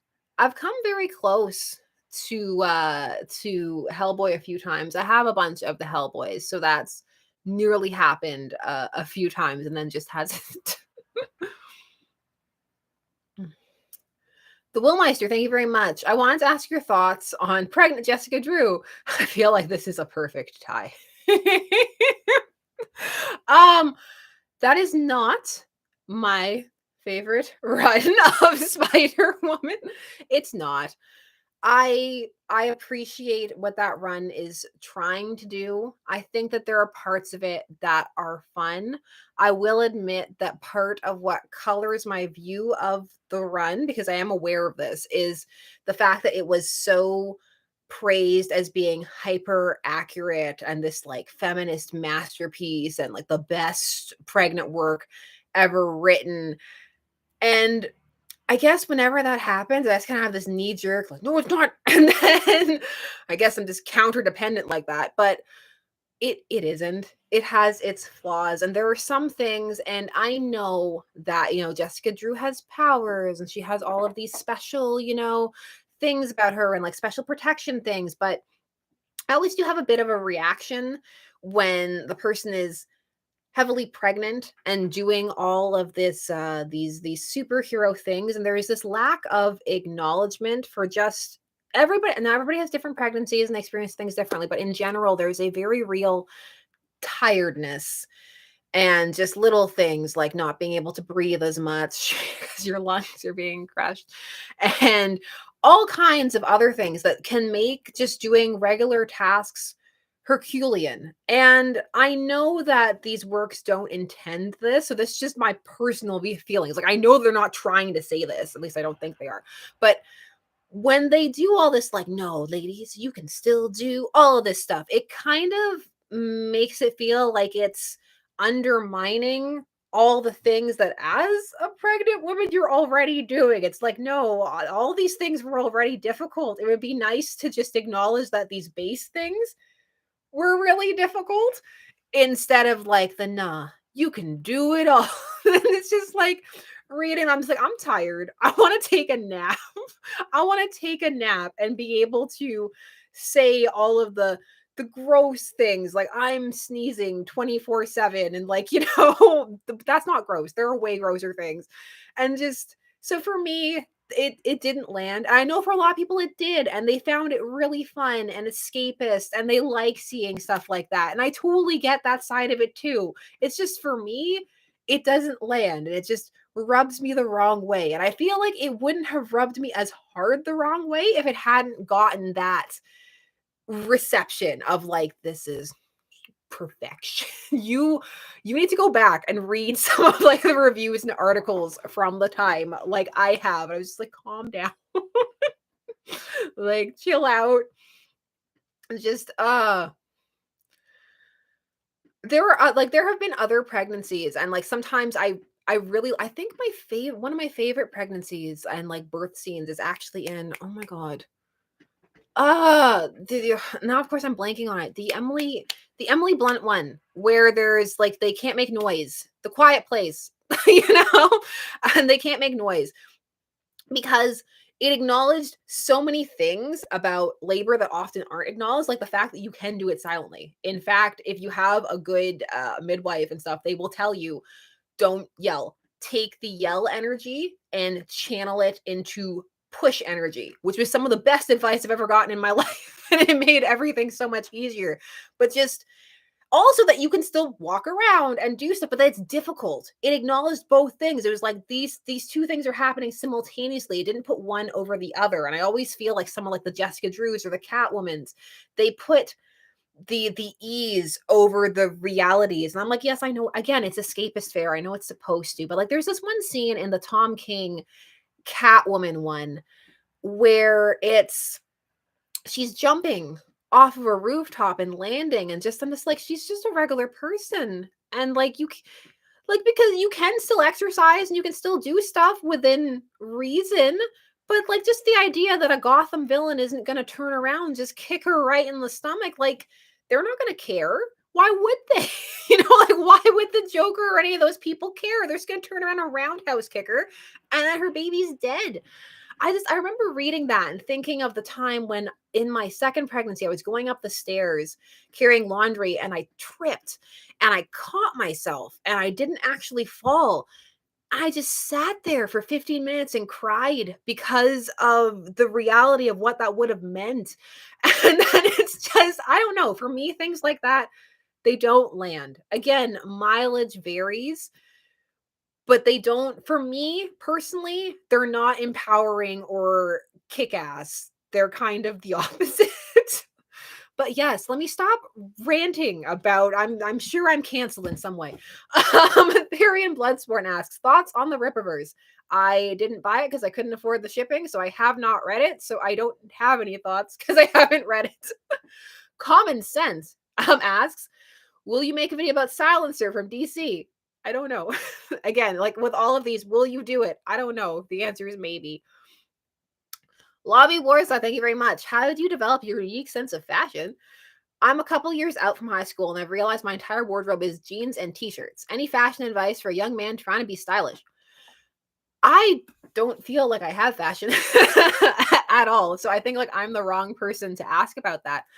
I would just say wear what you like the things that you gravitate towards. And if you're trying to have like a look, I would try and keep it consistent. Like I'm not a person who has a consistent look at all. In my opinion, I just wear what I like. And I think that's the best way to start is to gravitate towards things that you're enjoying. And if you are trying to emulate like a certain look, then maybe look into like what are the pieces for that. Like if you're like, oh, I like dark academia or something, then you can look into what those specific pieces are for that and kind of build outward from that, I guess would be my advice. DeAndre Mosley asks, as a fan of indie comics, do you have any recommendations? Two of my faves are Black Sands and the Seven Kingdoms and Monarchs. So I like Black Sad a lot. There was a new Black Sad that just came out that I really enjoyed. Hold on. I never named this one right, and I always feel bad. Ugh. There we go. Joe Gollum, Occult Detective was one that I really enjoyed. If you're into more kind of noir, but also kind of, dystopian kind of fare. And those are the two that I can think of off the top of my head. I'm always so bad at listing things like whenever it's just like, what is your favorite? I just kind of blank on whatever everything is. Of course, Astro City, I've mentioned tons of times. I adore Astro City a lot. And that's still superhero fare, but it's indie fare. And I think that's one that I also really enjoy. Let me see. I'm just looking over here at my shelves to see what else is occupying them. Oh, Sweet Tooth. Sweet Tooth's really dark though, but if you don't mind dark, depressing dystopian fare, I really liked Sweet Tooth. I'm trying to like keep them to like singles, not like some of the graphic novels that I have over there. But yeah, also anybody else who has any suggestions, like put them up there too. Yes. I always feel so bad because I always blank when that, and like there are so many good ones. And I do read a decent amount. What was the one that I read for Halloween? And I thought it was absolutely beautiful. And I was going to cover it, but I had angered the algorithm enough. I had angered it enough with so much of my random indie coverage. It did not like that I did Red Mother at all. So you can only ignore the algorithm for so long. You have to pay attention to it a little bit as a YouTuber. Otherwise, it won't recommend anything you do. No, I'm going to my wish list. I keep some things on there. Do, do, do, do. Even though I've bought things, I don't take them off my wish list. Does anybody else do that? It's terrible, I know. Here it is. I read this month and I picked it up and I think it's beautiful, which was Beautiful Darkness, which was Fabian Vellman. And that was a very dark horror story, but done with this really beautiful art style, about all of these little characters in the forest who emerge from the body of a dead girl. And it's just about the evolution, well, devolution of their society as they're just in this forest as her corpse decays beside them. And it becomes this kind of, it's one of those works where it could be about a lot of things, and so you can read it a lot of different ways. And people have, like, some people read it like the characters are the last vestiges of the girl's personality that have come out and now they're left to run rampant in the world, and you see how it plays out. Some people think it's about the just some of the corruptions of society and seeing that play out. And it was just, it was haunting, I think would be the best word for it. It was just haunting and kind of upsetting, but in a good way, because like that's what it's supposed to be. It's supposed to evoke a kind of thinking about, but it was also beautiful because of the way it was drawn, and horrifying and haunting for that beauty, because when things are so beautifully rendered, then when suddenly you're slapped with the reality of like this little cute fairy tale girl eating a maggot that's emerged from this girl's corpse, it just really hits you, you know? I don't know. I like a lot of horror stuff. I like that I looked at the chat and I just see Harley's joke forever going Rose and Jason makes more sense than Harley and Nightwing. Although I would agree that it makes more sense, but I still don't know how I feel about Rose and Jason.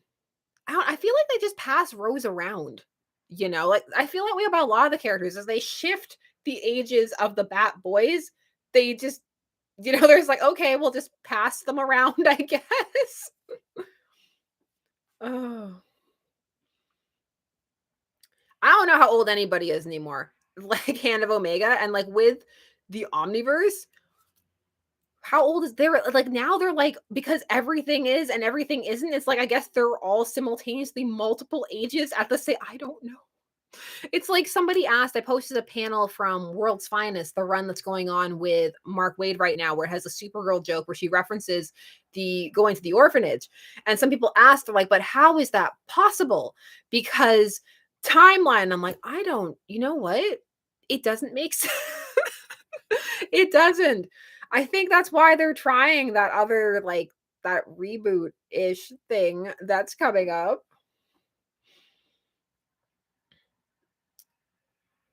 I thought I saw something. Hold on. I'm scrolling. Let me see. Oh, yeah, I kept seeing this pop up out of the corner of my eye, and it was Mixim. Who's your favorite human Green Lantern? I like how you're like, no, we're gonna have to find this. Hal, Guy, Kyle, John, Simon, or Jessica. There's a few missing. There's a few missing from that list. There are even more than that. Favorite human lantern. I guess it defines what I know this is gonna be a weird thing, but like what does What do you mean by favorite? Like the one that I enjoy reading the most, the one I think is the best, the one that I think has the most potential, the 'cause, there's a that would be a different answer for all of them. Ugh, Hal's pretty high up there, I feel like, on the enjoyment factor, but, like, because he's a mess. I like Jessica a lot. I think Jessica is very interesting, and I like when they bring her out and do stuff with her. In the era when they were really doing a lot with Jessica, I really enjoyed because she was something there was something really unique about her and her struggle with being a Green Lantern that I really enjoyed and thought was interesting. And because of how they presented it, it was an ongoing struggle and something that could always be with her. And I thought she was a really well rounded character for that. Kyle, fight me. Booster Gold. Oh man, Booster Gold coming in for Kyle Rayner. Kyle comes in at such a like I feel like part of what happened with Kyle is how he's first introduced. Like they really come off aggressive at first with the whole like he's the new hung like new hung. Oh my god, new young hip. Is he hung? I don't know, but why? Why does it always have to get like that? Why does it always just have to be like straight into the gutter? You know? Oh man, it's fine. It is what it is. Uh, that's why it's late. That's why it's after hours. That's why I put the word candid somewhere in the title or thumbnail. It's somewhere there, cuz I cannot be trusted because it's 10:45. Mm. I can hear the cats. They're at the door. They're meowing. Tully Television asked, "Which character has stood the test of time for you and made the greatest impact on your thoughts and life in general?" Stood the test of time. I guess like stood the test of time means that you started off liking and still like because that can change. You know, you can start off liking a character and then you don't.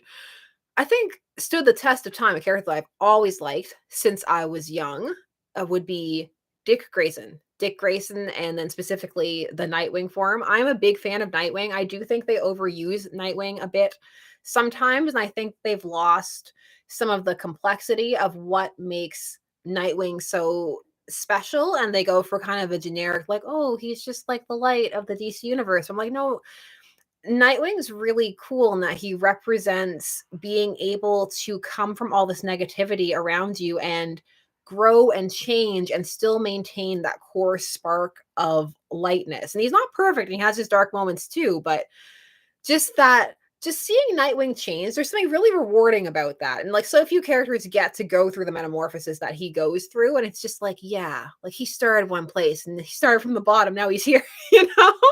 And I really like that.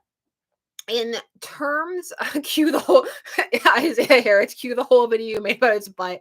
Yeah. That was a good time, wasn't it? Those were fun videos, weren't they? The butt video, the boob video. I almost wore that shirt tonight from the Power Girl boobs video. Fun fact, that is a maternity shirt, and I am so pregnant in that video. And so that's why it's out again, because it's very comfortable. But we're after hours and we're spicy, so I can tell you in that video, and I'm so upset about it. You can see one of my nipples, and I hate it. It's poking through. I don't know. The bra didn't do its job, and it's just very angering. And that shirt got shelved. That shirt got shelved because it didn't do its job. Or maybe for some people it did do its job. I didn't realize until I got a bunch of, oh, is it cold in there? And I was like, what? Oh. You know, I was like, bah, damn you shirt. And the second half of the question was the greatest impact on your life and thoughts in general. And I'm going to say that I don't find that fictional characters have much impact on my thoughts and life in general.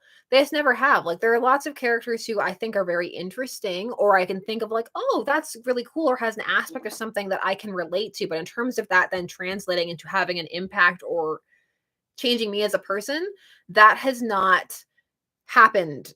That has not happened to me. I've always found that the real people in my life have had far more impact on me than any character ever has, no matter how much I relate to them. I guess it's because I was always raised to have a very strong separation between fiction and reality, and that these were characters, they were fun, they could have interesting lessons and stuff, but the real world is the real world and these are fiction, and always maintain that balance in between them. And that's something that I still stick by. I think they can impact you, and I think they can be so profoundly important. There are characters that I love dearly, and we know when people come out and sometimes changes happen or stuff, like, yeah, they make me sad or like it hurts or stuff, but I always maintain that, well, I'm me and they're a fictional character, and that needs to be maintained in in my opinion. So I whenever people ask me that question about like who's like what character has impacted your life, the answer is always none. Like the people who impacted my life the most were my parents, and just watching the struggles that they went through and the sacrifices that they made for us and our family are the things that shaped me personally in life the most, and what make me strive to try and be the best person that I can be.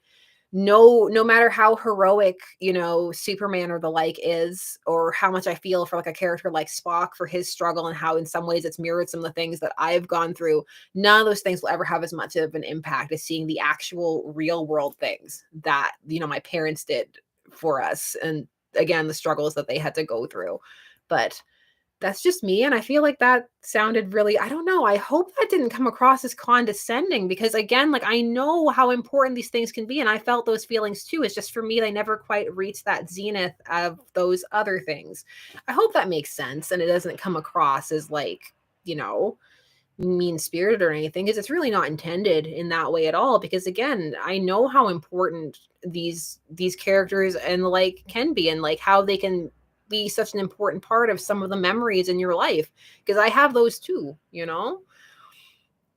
Fumo Chabalala asks, hey Sasha, lost touch with comics, any DC picks? For right now, I'm really enjoying World's Finest. I think that's a lot of fun. And if you're looking for a kind of classic, get back into it, kind of, just ease into it kind of vibe, and you don't need to worry too much about where canon is and everything, that's really good. If you're looking to just jump back into canon, I've really been enjoying the current run of Batman as well. They've been doing some interesting callbacks. You get to see the Zur-En-Arrh costume has returned once more. So that's a lot of fun. I was reading Robin. It's done now, but we'll see how everything shakes up once they do the reboot again. Let's see.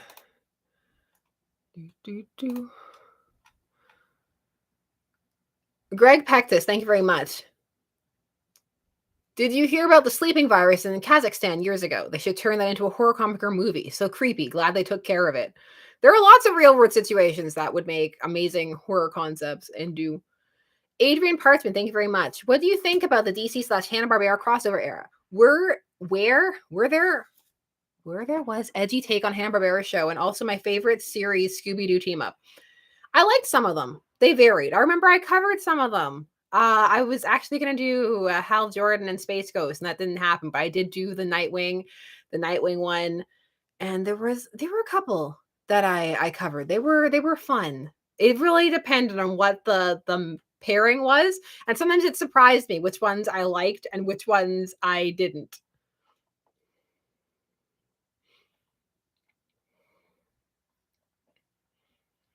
Ben Chan, thank you very much.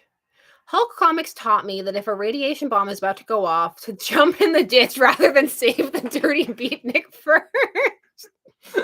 See, that would be very fun, just to like go through comics and just give like the wrong lessons. Like when people go through like fractured fairy tale style and they just come out with a completely different moral. That would also be very fun, just like going through Spider-Man stuff and it's like, I learned to get cash quick, or something like that. That would be a very fun thing to do. Oh, someone asked, they asked the question in there was less like a specific and more like a coverage question, but it was, are you still going to read the code? And the answer is yes. Yes, I am still going to read the code. Initially, I was going to like, oh, I'm going to get a section. I'm going to get a chair. I did get the chair, but I don't actually think I'm going to end up reading the code in the chair. I'm like, you're making too much of it. Just read the code. You're getting too like fancy and extra about it. Just do it, you know? So, I am going to do that. I am just going to read it because I think that even though it's out there, few people know what is actually in it. And I think it's very interesting just to take a look at what is actually contained therein, and then also to go back and read comics and apply that to it. And so much more makes sense when you're like, oh, they literally can't do this, or they're trying to dance around this. And like a lot of it isn't what you think. Like the first entire half is just basically should be called How We're Screwing Over EC Comics, because it's just a bunch of things that you can't do in the horror genre anymore. Like put horror in the title, like have crime be a certain size on the front page, and like a lot of it's really like pedantic stuff like that, or where you can put your ads and what they can be. So it's interesting, but I find that kind of stuff really interesting. So I think we'll just read it, and I think it'll just be interesting to hear what it is, because I was also getting caught up in the history of the trials and stuff, because you can still find audio of it. You can actually hear it. And I think that's very fascinating to listen to it. I don't know. I love stuff like that. To just go and like there's all kinds of stuff about potential mafia involvement and that. But the thing is, once you start going down that rabbit hole, it's very hard to pull out. So I'm like, you know what? Let's keep it simple. Let's not go down the really intense rabbit hole of that. And let's just read it. Let's go for that.